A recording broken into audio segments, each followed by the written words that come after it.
lambs. The second commission is take care of my sheep. Remember that. You're going to see the third one here in just a minute. Okay. 2 Samuel 5:1. Then all the tribes of Israel came to David. Who did Jesus say his father was? Earthly father or descendant of David, right? So all the tribe of Israel came to David at Hebron and said, look, we are your bone and flesh. For some time while Saul was king over us, it was really you who led out Israel and brought it in. The Lord said to us, or said to you, it is you who shall be shepherd of my people Israel, you who shall be ruler over Israel.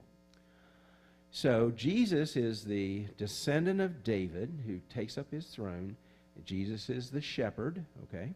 But here he's telling us that now that you're going to receive my spirit, you and I are the same. You and I are one. The same that the Father and I are one, you and I are one. So now it's your job to be not only a sheep, but a shepherd. He says in 1 Peter 5:1, he says, now as an elder myself and as a witness of the sufferings of Christ, this is Peter talking, as well as one who shares in the glory to be revealed, I exhort the elders among you to, oh, this is interesting, tend the flock of God that is in your charge, exercising the oversight, not under compulsion, but willingly and lovingly, as God would have you do it, not for sordid gain, but eagerly. Do not lord it over those in your charge, but be examples to the flock. There's that word flock again, we're sheep. And when the chief shepherd appears, you will win the crown of glory that never fades away. In the same way, you who are younger must accept the authority of the elders. You know, there's always been generation gaps. Always. Every generation that comes up, you know, it thinks it's a little different than the generation that came before. You didn't think that way, did you? You did? Ah, what year were you born? Oh, I was born in 54. You know, right in the middle of rock and roll and everything else. And oh yeah, and then the 60s, late 60s, you know, I was in school and, you know, the love revolution. And I, you know, especially in my first year of college, I had a ponytail halfway down my back, and I wore a big green Army surplus jacket with a peace sign on it. And we thought we were just so cool compared to Mom and Dad. I was a hippie. I said, I don't call myself a hippie. I said I was a hippie. Okay. So anyway, so he tells here several things. Basically, he's telling us to tend the flock. Now, let me ask you this. When we went to professional pastors, many people have the idea that in the church, well, you know, we pay the pastor to do that. Why do we pay the pastor to do that? The pastor doesn't only works on Sunday morning. The pastor is supposed to be out here taking care of that, and they feel no responsibility whatsoever to do that. No, we're all in a ministry here. My great-grandfather or great-great-grandfather? No, great-grandfather, okay. He was a Methodist circuit rider. This was, of course, many years ago. He had a farm down in Sutton. And so he had 12 churches. And they only had a buckboard with horse-drawn, and he had 9 kids. And so what he did, he was a farmer, and so every Friday he would leave the older kids in charge of the farm, feed the animals, take care of it, and everything else. They would take the younger kids, they'd put them all on the buckboard, and they would start taking off to one of his 12 churches. He'd do 2 services Friday night, and then he would do like 6 all day Saturday. They would stay Friday night in a parishioner's home, and then Saturday night in a parishioner's home. They would get up and they'd do services all the way back on Sunday, and he'd do baptisms, you know. And say, see, the early Methodist movement was a lay movement. You know, it was people like you who started a church, run a church. The pastor, who, like, if he's on a circuit, he might only come by once every 2-3 weeks, if then, just to do baptisms and marriages and that kind of stuff. So the church has always been a lay-run thing. We came in with professional pastors now that I kind of do my thing during the week, but it doesn't alleviate everybody else's from their responsibilities. So get on my horse there. All right, back to it, verse 17. So the third time he said to him, now this is the third time, Simon, son of John, do you love me? Well, Peter now was hurt because Jesus asked him the third time, do you love me? Well, he should have been glad that Jesus didn't send him straight to Hades right then, you know.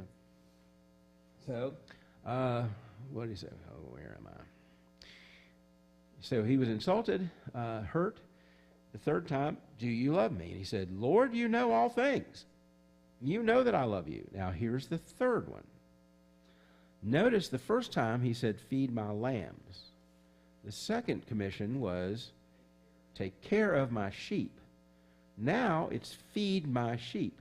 What's the difference between feed my lambs and feed my sheep? That's what got us in the discussion about children.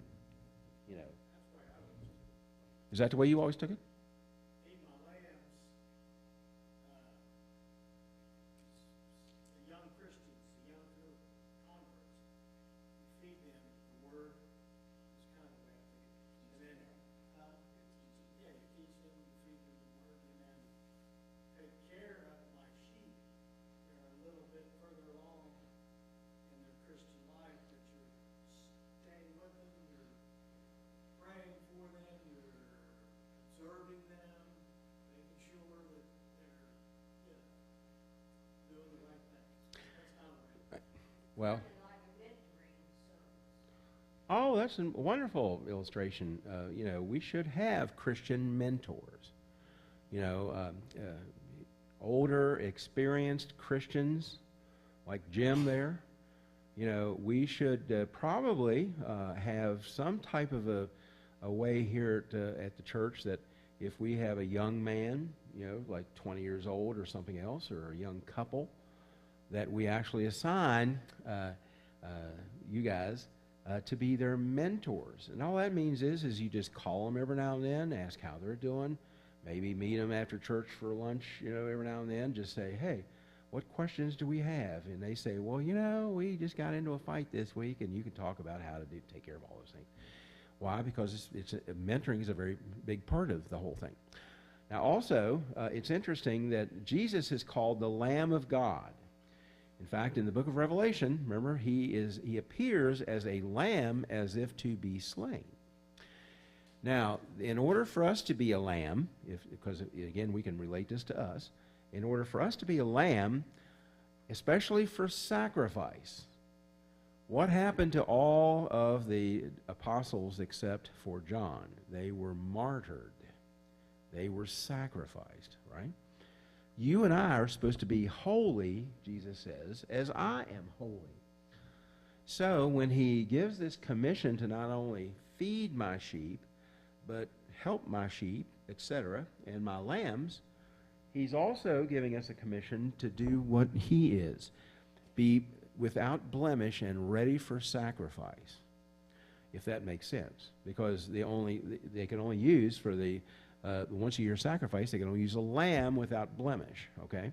So there's all kinds of ways that you could think of how he's trying to say this, but let's go on. Let's see what he says in verse 18. It says, very truly I tell you, when you were younger, you dressed yourself and went where you wanted, but when you are old, you will stretch out your hand, someone else will dress you and lead you where you do not want to go. Jesus said this to indicate the kind of death by which Peter would glorify God. Since Peter was martyred, I'm not sure exactly, because it implies that he's going to get very old. Peter wasn't that old when he was martyred, but anyway.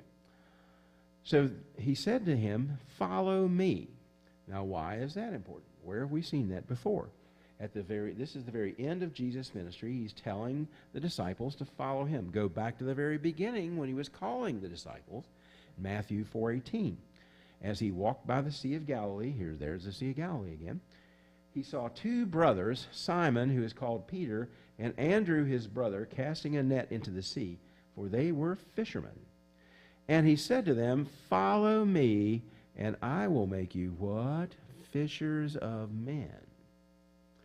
So again, you have to put the two stories together. They are now being commissioned to be fishers of men. Peter turned and saw that the disciple whom Jesus loved, that was John, was following them. This was the one who had leaned back against Jesus at the supper and had said, Lord, who is going to betray you?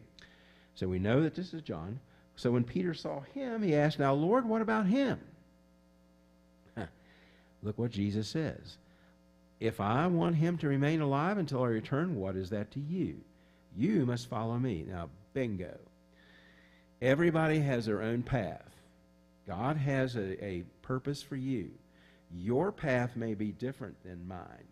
If you look at me and say, well, I want to stand up and preach like Ed Kraft, but your path is to be a missionary and go to South America, that's your path. This is my path. Don't compare yourself to me or anybody else, but do what Jesus says, and he will bring about for you the path that he wants to bring about. So, Matthew 16. For the Son of Man is to come with his angels in the glory of his Father, and then he will repay everyone for what he has done. Truly, I tell you, there are some standing here who will not taste death before they see the Son of Man coming in his kingdom. So, at the great white throne judgment in heaven, we have been sending up through our obedience to heaven treasures. And it's described as jewels. So when we get to heaven, Jesus is going to say, look at all these jewels you sent up here. These are jewels for your crown. Now, I may very well have a crown this big. You may have a crown this big, but we're all going to have a crown with some jewels in it, okay? The jewels represent the good deeds that you have done, so we're going to be repaid for the deeds that we did. Now, here's the question, though. You know the Bible as well as I do. What are we going to do with our crowns after we receive them? We cast the crowns at the feet of Jesus because really everything that we did was for him. And so we're going to give it back up to him anyway. Now, the second part of that, truly I tell you there are some standing here who will not taste death before they see the Son of Man coming in his kingdom. Well, what did John see in the book of Revelation? He saw the coming of Jesus. Okay? Literally, he wrote about it. So John lived to see the coming of Jesus. Even though he died before that literally happened, he saw it. Look at verse 23. Because of this, the rumor spread amongst the believers that this disciple would not die. But Jesus did not say that he would not die. He only said, if I want him to remain alive until I return, what is that to you? So this is the disciple. He's talking now, verse 24, he's talking now about himself. John is referring to himself. This is the disciple who testifies to these things and who wrote them down. We know that his testimony is true. We'll go to John 15:27. You also are to testify because you have been with me from the beginning. This is Jesus' command to John. So John is just being faithful to what Jesus told him to do. And in John 19, he who saw this has testified so that you also may believe. His testimony is true, and he knows that he tells the truth. Last verse. Jesus did many other things as well. If every one of them were written down, I suppose that even the whole world would not have room for the books that would be written. Wow. So thank you. We are now done with the book of John. Did you get a prayer list? You going to turn us off back there, brother?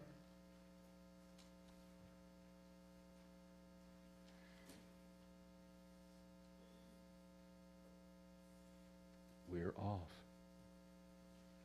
No, I'm not? Okay. See you guys next week.